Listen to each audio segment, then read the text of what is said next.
शिव हेच सुरुवात आहे, शिव हेच अंत आहे आणि शिव हेच अनंत आहे, शिव हेच ब्रह्म आहे. आपल्या प्राचीन काळापासूनच आलेली आपली प्रथा महाशिवरात्री आपण मनवतो.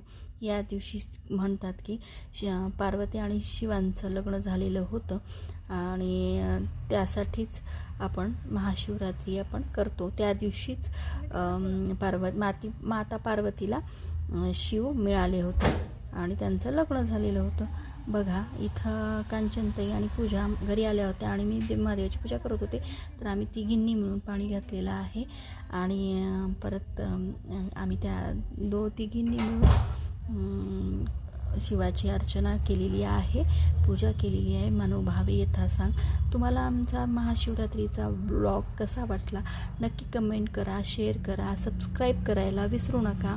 आणि बघा आम्ही इथं नंतर फोटो पण काढलेले आहेत, फोटो काढल्यात आम्ही तिघींनीही. पांढऱ्या साड्या घातल्या होत्या आणि खूप छान प्रकारे अशी पूजा झालेली आहे.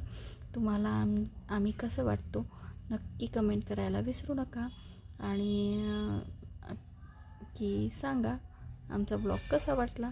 धन्यवाद.